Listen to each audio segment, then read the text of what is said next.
തിരുവനന്തപുരം കോർപ്പറേഷനിലെ ശ്രീവരാഹം ഉപതെരഞ്ഞെടുപ്പിൽ എൻഡിഎ സ്ഥാനാർത്ഥിക്ക് വേണ്ടി വോട്ട് അഭ്യർത്ഥിച്ച് കേന്ദ്രമന്ത്രി സുരേഷ് ഗോപി 6 മിനിക്ക് വേണ്ടിയാണ് അദ്ദേഹം വോട്ട് അഭ്യർത്ഥിച്ചുകൊണ്ട് കാൽനട പ്രചാരണം നടത്തിയത്.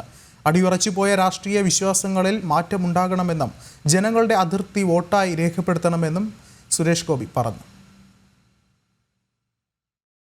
സിപിഐ നേതാവും ശ്രീവരാഹം വാർഡ് കൌൺസിലറുമായിരുന്ന വിജയകുമാറിന്റെ മരണത്തെ തുടർന്നാണ് ശ്രീവരാഹത്ത് വീണ്ടും ഉപതെരഞ്ഞെടുപ്പിന് കളമൊരുങ്ങിയത്. തെരഞ്ഞെടുപ്പിന് 3 നാൾ മാത്രം ശേഷിക്കെ വോട്ടുറപ്പിക്കാനുള്ള അവസാനഘട്ട പ്രചാരണത്തിലാണ് സ്ഥാനാർത്ഥികളും നേതാക്കളും. എൻഡിഎ സ്ഥാനാർത്ഥി R മിനിക്ക് വേണ്ടി വോട്ടഭ്യർത്ഥിച്ച് കേന്ദ്രമന്ത്രി സുരേഷ് ഗോപി എത്തിയതോടെ അണികളിൽ ആവേശം ഇരട്ടിയായി.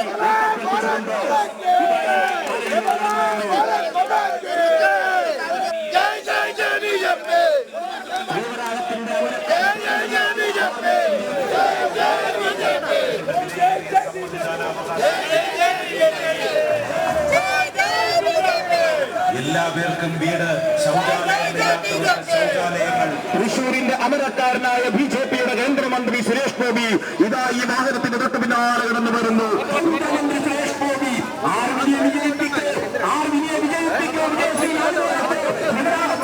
സഹോദരിമാരെയും ജനങ്ങളെയും സഹോദരന്മാരെയും GK ജംഗ്ഷൻ മുതൽ മുക്കോലക്കൽ ക്ഷേത്രം വരെ കാൽനട പ്രചാരണം നടത്തിയാണ് സ്ഥാനാർത്ഥിക്ക് വേണ്ടി കേന്ദ്രമന്ത്രി വോട്ട് അഭ്യർത്ഥിച്ചത്. അടിയുറച്ചുപോയ രാഷ്ട്രീയ വിശ്വാസങ്ങളിൽ മാറ്റമുണ്ടാകണമെന്നും ജനങ്ങളുടെ അതൃപ്തി വോട്ടായി രേഖപ്പെടുത്തണമെന്നും അദ്ദേഹം പറഞ്ഞു. ഉറഞ്ഞുപോയ ഭരണത്തിന്റെ ഭാഗമായിട്ട് ഉള്ള ഉറഞ്ഞുപോയ ദുഷ്ചെയ്തികളെല്ലാം ഈ തേറ്റ കൊണ്ട് കുത്തിമറിക്കുന്ന ഒരു സ്വഭാവം വരാഹത്തിനുണ്ട്. ശ്രീവരാഹം ഒന്ന് ഇത്തവണ ഇവിടുത്തെ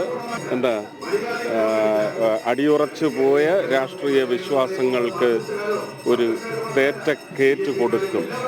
ജയിപ്പിച്ചു വിടുക. നല്ല സൂചന വരാനിരിക്കുന്ന ലോക്കൽ ബോഡി ഇലക്ഷൻസിന് മുമ്പ് നല്ലൊരു സൂചന നൽകണം. കേന്ദ്രമന്ത്രി പര്യടനത്തിനെത്തിയതോടെ വിജയപ്രതീക്ഷയേറിയതായി എൻഡിഎ സ്ഥാനാർത്ഥി R മിനി പറഞ്ഞു. 2025 വരുന്ന നഗരസഭാ തെരഞ്ഞെടുപ്പിൽ ബിജെപിയുടെ ഒരു സ്ഥാനാർത്ഥിയായിരിക്കും, അല്ലെങ്കിൽ നമ്മുടെ ഒരു നേതാവായിരിക്കും മേയറായിട്ട് വരിക. ആ ഭരണം നമുക്ക് കാഴ്ചവെക്കാൻ വേണ്ടിയിട്ടും എന്നെ ഈ തെരഞ്ഞെടുപ്പിൽ താമര ചിഹ്നത്തിൽ എല്ലാവരും വോട്ട് ചെയ്ത് എന്നെ വിജയിപ്പിക്കണമെന്ന് താഴ്മയായി അഭ്യർത്ഥിക്കുന്നു.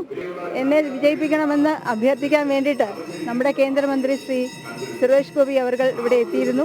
നമുക്കത് വളരെ പ്രചോദനമായി എന്ന് ഞാൻ വിശ്വസിക്കുന്നു. ഈ മാസം 24-നാണ് ശ്രീവരാഹം ഉപതെരഞ്ഞെടുപ്പ്. ജനം, തിരുവനന്തപുരം.